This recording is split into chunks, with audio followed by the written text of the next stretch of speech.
Is it the right time for you to be buying or selling a home?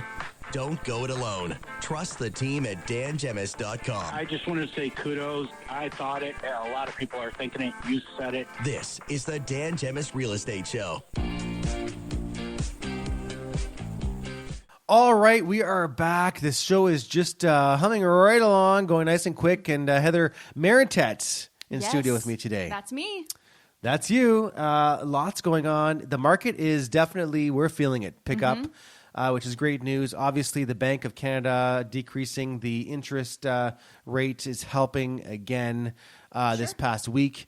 We are not going to complain about that. We're expecting a couple more decreases before the year's end, which is quickly coming. Holy, we're almost in August already. Yep. Crazy to think, right?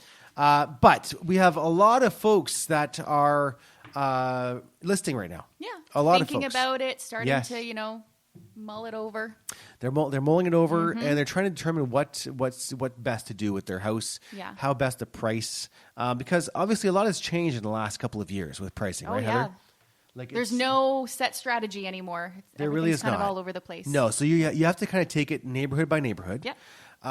And we have to, again, if we came to your house and did an evaluation 6 months ago, throw it out. It's no longer good. You have to see what the latest information is showing. And it's like that really in any market, but especially in a market like we have had in the last 6 months where things are changing quickly. Yeah. We're not seeing prices coming down super drastically, to be quite frank.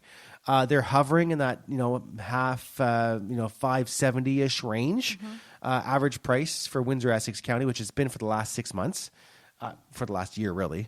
But what we are seeing, and we're having to adjust to, what sellers are having to adjust to, is the expectations, right? And so, in years past, in the last couple of years, you could maybe list lower and get a whole bunch of offers, which would drive up the listing price, the sale price.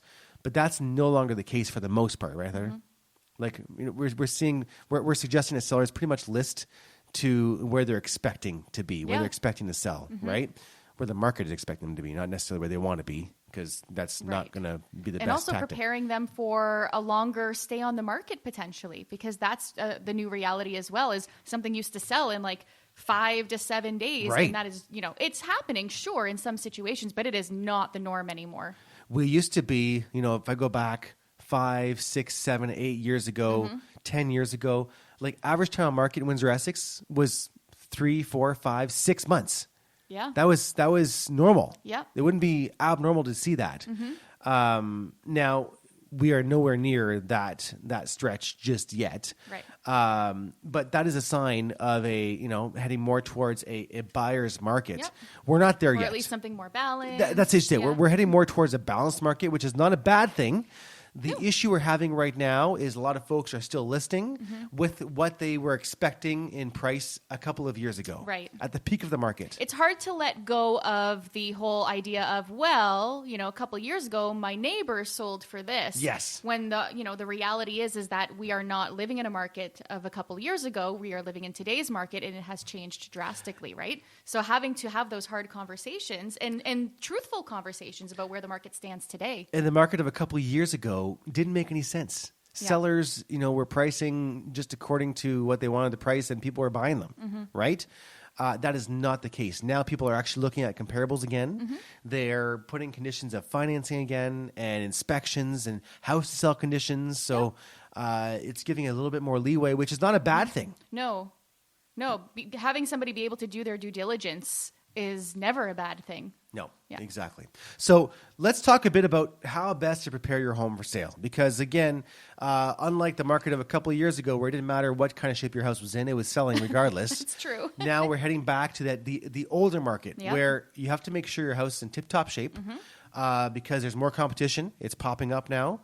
Listings have been up, 14 to 17% month over month over the last couple of months, right? Yep. So there's definitely more competition. We're hearing it from our listeners and from our clients that, they're driving down their streets and there's more for sale signs than there ever has been in the last, little while. So, or good size while.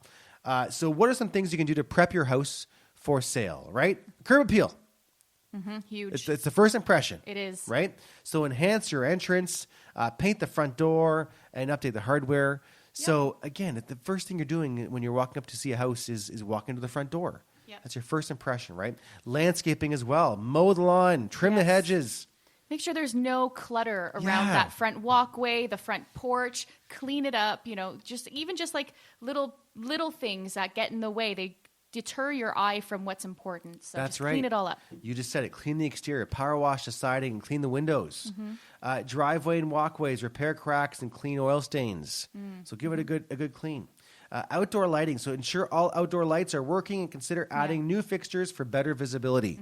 So oftentimes, if a buyer's very interested in your house, they're going to drive by a few times. Yep. One of them might be at night. Yep. So, make that house shine at night as well when it's darker out. Yep. Also, we're heading into the second half of the year, and our days Darker are going to earlier. our days are becoming shorter. That's and right. We often are booking showings after people are done work hours at 5, 6 o'clock at night, and you get to a point where it's dark when you are showing houses. Yes. Having it well lit around your house is so important, because there are times where you don't want to go and look around certain areas because you don't feel safe if it's not well lit. Yep. And you want everybody to feel comfortable. Great point. Some interior improvements. Declutter. That's huge. We often hear the homestagers talk about decluttering. Remove personal items and excess furniture to make the rooms look more spacious. So if you have 14 couches in your living room, maybe you should remove a few of them. Yeah. Right? Open up that room a little bit. Deep clean. Oh, my goodness. This is huge. Clean every nook and cranny. Please clean the bathrooms. Yes. Including the carpets, Yep. the floors, the walls. Yep. Put those nice carpet, the vacuum lines in the carpet. Oh, yes. Looks so crisp and Yes. clean. I'll come over and do that Fresh. for you. Wow, you heard it, everybody. Do not quote me. Repairs. Fix any minor issues like leaky faucets, broken tiles, or squeaky doors. Now, one thing we often talk about, Heather, is that when you show a house, it's one thing if there's one, squeaky handle or door, but as those things add up and you have a bunch of just things that you're not taking care of, you're just clearly not paying attention to, it adds up, and buyers start thinking, okay, they're what not else taking is care of not these being things. maintained? Exactly. Right? Exactly. Neutral paint colors. So repaint walls with neutral colors to appeal to a broader audience. Okay, I like that. Update fixtures. So replace outdated light fixtures, faucets, and cabinet hardware. Yeah, So again, that's a nice cheap upgrade too. Like that, you don't have to spend a ton to kind of just give some of those rooms a little bit of a facelift. Those are some really great ideas for that. I like the idea of furniture arrangement. So arrange furniture to showcase the room's functionality and maximize space. Yeah. So just because you like it a certain way, is it really the best way to do that? Now, again, having us in there, and then we have homestagers we work with as well that will come in. Monica might give you some advice on how best to place that, because when it's your own house, you have a hard time envisioning the best way to do something. You see it differently, right, than someone coming in with fresh eyes. One thing that I often look for when people ask for different suggestions, if I'm coming down a hallway into a room and you have to walk around a large piece of furniture, or you've got something in your way, I always suggest trying to clear those pathways so it just feels like that you're flowing more easily from one room to the next. If you've got to move around something, people start to think, even though you might have really large furniture, they start to think, oh, there's not necessarily enough room for me, for my furniture. You want it to seem as open and spacious as possible. Lighting. Use natural light as much as possible and add lamps to brighten dark areas. So people love natural light, right? You can't go wrong with that. Accessorize. Add decorative pillows, throws, and art to create a welcoming atmosphere. Yeah. Art is something we've had a lot of trouble with because we're not really, decorative people. We have a lot of plain walls still to this day. We have a hard time spending money on that kind of stuff too. So I'll make you one. Yeah, please make me some, Heather. But that's one thing we just wish we would spend more, more time, more effort working towards. That's our goal for, 24, 25. Art on the walls. Yeah, come on. Fresh scents. So use subtle scents like fresh flowers. So that's the key. Subtle. Fresh flowers, baking cookies to create a pleasant environment. Yes. Ooh. Yeah. So Although, we can eat them too. I also don't want to walk out hungry, but why not? It is a good smell. Highlight key features. So make sure unique home features like fireplaces or built-in shelving are easily visible. Love that. Kitchen and bathroom updates. So clean and organized, like Heather said, right? It's clear countertops and clean all the appliances. So people will often, especially if they include appliances in a listing, they'll peek inside, right? So make sure it's clean. Yep.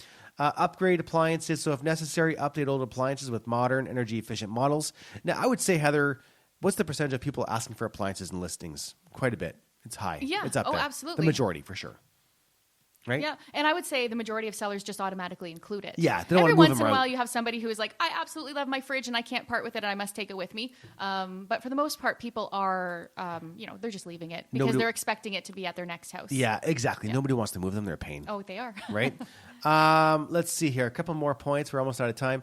Home systems and safety. So check HVAC systems. Make sure that your furnace filter has been switched out on a regular basis, not just to sell your house. Hopefully, you haven't waited till then. Smoke detectors, test all the detectors, carbon monoxide detectors as well. Security systems, ensure any security systems are functioning and inform potential buyers about them as well. Marketing preparation. So prepare the house for an actual listing. Make sure it's, again, picture ready, right? Yep. Picture perfect, as we like to say. And then final touches, seasonal decor. So add subtle seasonal decorations to make the home feel welcoming, and pet management. I love this one. Oh, yeah. Right? So ensure pets are not present during showings and that their areas are clean and odor-free. Yes. Yep. You can tuck away their food bowls so nobody trips on them, that kind of stuff. The dog toys, just kind of put them off to the corner. Exactly. Yep.